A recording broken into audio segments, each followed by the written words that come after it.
kelompok 5 ingin menjelaskan materi tentang ikatan kimia. Sebelumnya, perkenalkan, nama saya Desitara Putri, dan di sebelah saya ada saya Indra Madani, saya Adinda Nafisa, saya Saladi Mentari, Minggawi Putri, nama saya Dona Karyati. Di dokumentasi yang pertama namanya Okta Ramadhani, yang kedua Alfa Aza Aurelia. Jadi apa sih pengertian ikatan kimia itu? Ada yang tahu nggak? Jadi ikatan kimia itu terbagi menjadi 3. Yang pertama itu ikatan kimia merupakan interaksi antar atom-atom yang berikatan sehingga terbentuk suatu molekul.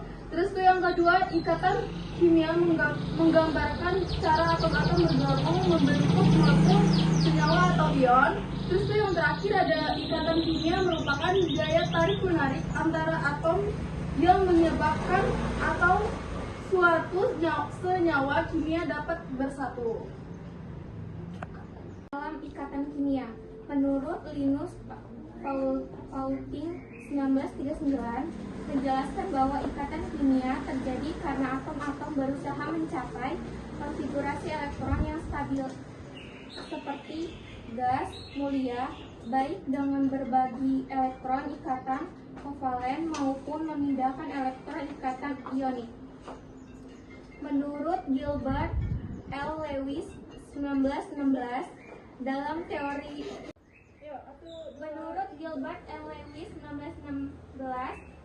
teori oktet menyatakan bahwa atom-atom unsur memiliki kecenderungan ingin stabil seperti mulia, sedangkan ia memiliki susunan 8e pada kulit telur, kecuali helium dengan 2e pada kulit telur.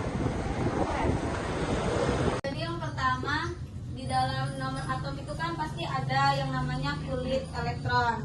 Kulit terluar itu maksimal tuh 2, dan kulit yang kedua itu maksimalnya itu 8. Nah, untuk yang seterusnya itu kita mengikuti biar nah di sini kan 2 sama 8. Kenapa di sini 1? Karena 2 tambah 8 berapa? 10 ditambah 1 berapa? 11. Maka menghasilkan 11 kan?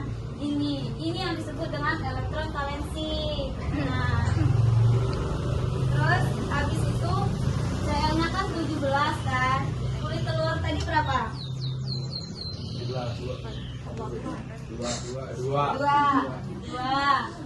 Terus kulit telur keduanya berapa? 8. Nah, 8 tambah 2 berapa? Nah, dia menghasilkan 17, kulit terakhirnya berapa? 7. Nah, pintar.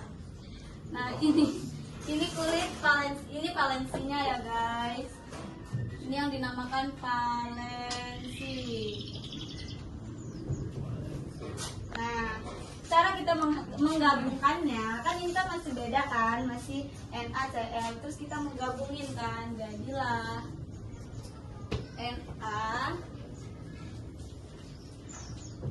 Na tadi kan kulit keluarnya 1 kan. Kalau 1 itu nggak usah ditulis karena apa ya? Itu kayak 0 gitu. Nah, Cl-nya berapa? Cl-nya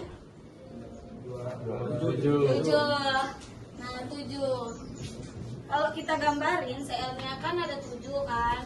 Berarti 1, 2, 3, 4, 5, 6, 7.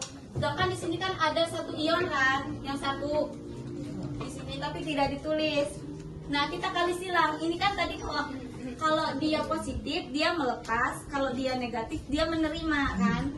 Di sini Na-nya kok positif. Berarti dia harus melepas 1 ion. Nah, berarti satunya kita sumbangin di sini guys. Jadilah di sini Cl-nya negatif dan Na-nya positif. Ngerti kan? Ngerti. Nah, ini tadi kan cara untuk valensinya. Kita menghitung yang valensinya. Nah, ternyata guys ada cara gampangnya, yaitu kita harus melalui dengan gas mulia. Nah, gas mulia itu terdiri dari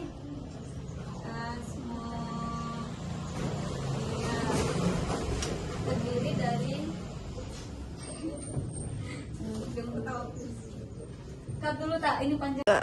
Jadi kita harus melalui dengan gas mulia kan. Kalau ikatan ion itu kan dia tidak lepas dari yang namanya gas mulia. Ini lihatnya di tabel periodik ya.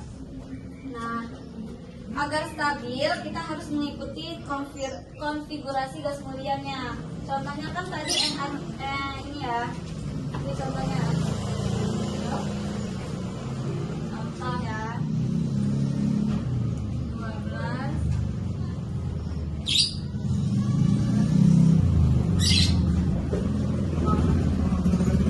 Kan ini kan 12 ya. Kan ini kan 12. Di sini yang mendekati 12 senyawa apa? NE. NE kan, berarti 12 NE-nya kan 10 kan, dikurang dengan 10. 12 kurang 10 berapa guys? Nah, berarti di sini tulis 2 positif. Terus kalau Cl, nah dia memiliki massa 17 kan. Di sini yang mendekati 17 berapa? 18. Yang AR kan, berarti 17 dikurang dengan 18 berapa? 1. Min 1. Min 1. Nah, kalau dia positif apa guys? Nah, kalau dia positif tadi apa guys? Lepas. Kalau dia negatif? 5. Terus, kan ini kan udah ketemu tuh. MB-nya berarti melepas 2 ion positif dan Cl-nya menerima 1 ion negatif. Nah, kita gabungin dengan kali silang, yaitu dengan cara Mg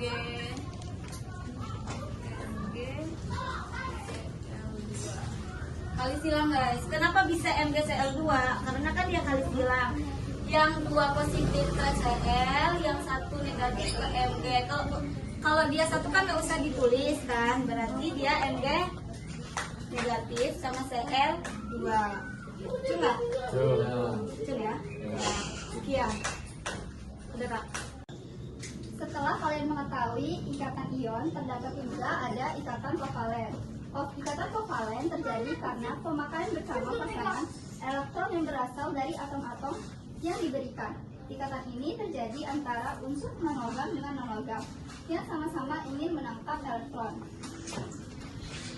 Ikatan kovalen, ini dong, sih.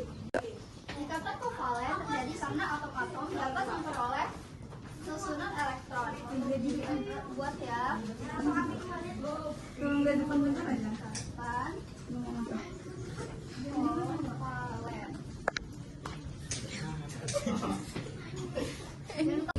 Kemudian kita akan belajar tentang jenis-jenis ikatan kovalen.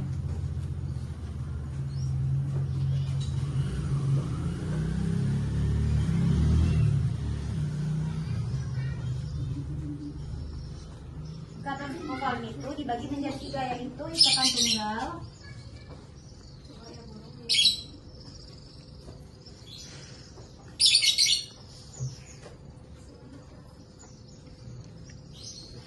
ikatan rangkap 2, dan ikatan rangkap 3.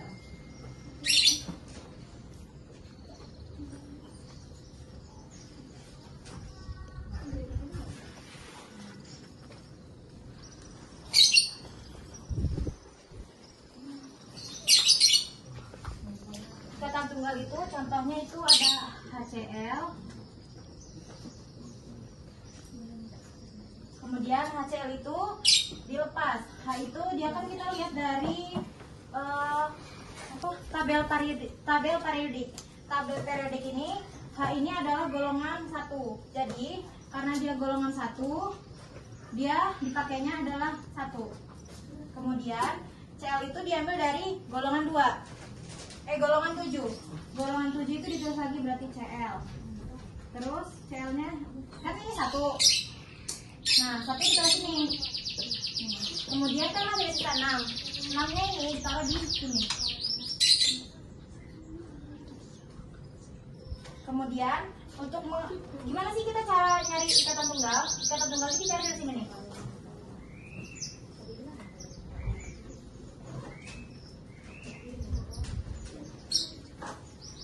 Ya, jadi ringkasnya kayak gini nih. H, 1, L. Nah, ini kenapa disebut ikatan tunggal? Jadi dari sini nih. Nih, makanya jadinya kayak gini. Ini ditaruh gini aja. Kemudian ikatan rangkap 2 itu contohnya ada O2. Kalian tahu nggak sih O2 itu apa? Oksigen. Ya benar, oksigen. Terus oksigen ini kan O-nya ada 2. Jadi gini nih. O. Nah, O ini nih dalam tabel periodik ini tahu nggak ini golongan keberapa? Golongan ke-6. Satu, dua,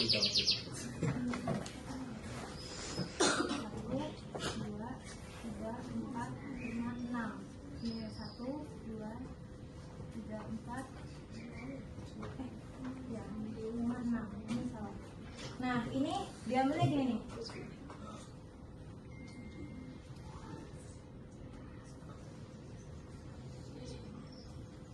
Maka, kenapa ini disebut rangkap 2? Karena ini menyatu. Kemudian lintasnya adalah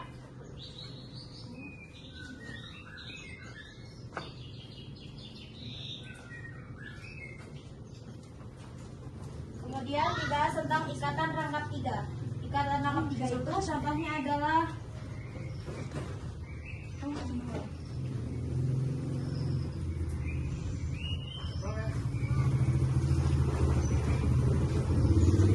nah, yang ini termasuk dalam golongan 5. Kemudian ditulisnya di sini nih, kan ini kan termasuk rangkap 3. Makanya kita tulis 3 di sini. 1, 2, 3. 1, 2, 3. 1, 2. Kan ini jumlahnya udah sama-sama 5. Makanya diambil 3-nya. Kemudian penjelasannya seperti ini.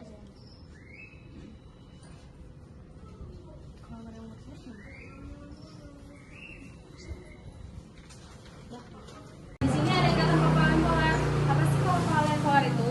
Kovalen polar itu jika 2 atom yang berbeda berikatan kovalen, maka molekulnya memiliki kutub positif dan negatif. Disebut polar. Hal ini akibat momen dipol. Momen dipol adalah perkalian jarak ikatan antar atom yang berikatan dengan perbedaan keelektron-negatifan antara 2 atom yang berikatan. Makin besar momen dipolnya, makin polar senyawanya. Senyawa yang memiliki momen dipol 0 disebut senyawa non-polar. Molekul polar memiliki bentuk molekul struktur ruang yang tidak simetris. Atom yang elektron negatifnya besar tidak berhimpit dengan atom yang elektron negatif kecil. Nah, di sini ciri-ciri ikatan kovalen polar. 1. Senyawa poliatomik simetris yang memiliki atom pusat berpasangan elektron bebas, lone pair elektron selalu polar punya pep. Yang kedua, hal ini karena pasangan elektron bebas lebih kuat dibanding pasangan elektron ikatan sehingga menimbulkan elektron negatif yang besar. Tidak ini elektron negatif kurang dari 1,7, contoh H2O dan NH3. Jadi kan tadi sudah dijelaskan tentang ikatan kovalen polar. Sekarang saya akan menjelaskan tentang ikatan kovalen non-polar. Apa sih ikatan kovalen non-polar itu? Ikatan kovalen non-polar adalah jenis ikatan kovalen yang di mana pasangan elektron yang digunakan bersama ditarik secara bersama-sama kuatnya, ditarik atau tarik menarik. Terus di sini saya akan menjelaskan contoh tentang ada 2 contoh tentang senyawa non-polar.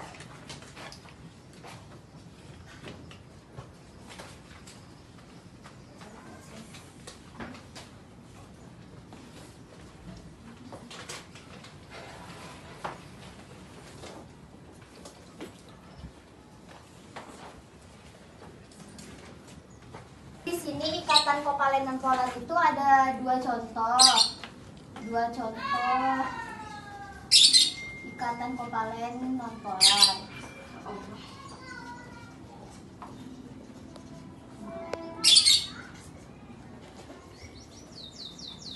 Yang pertama itu ada molekul diatomik atau unsur murni.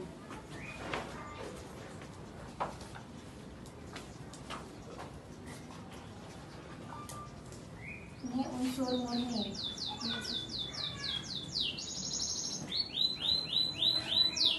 Contoh senyawanya itu ada H2, Cl2, O2, sama N2. Contoh yang kedua itu ada molekul poliatomik atau molekul poliatomik simetris. Contoh senyawanya itu ada CH4 atau metana sama CCl4 sama CO2. Kemudian pembahasan ikatan kimia dari kami kelompok 5, kami mengucapkan Wassalamualaikum warahmatullahi wabarakatuh.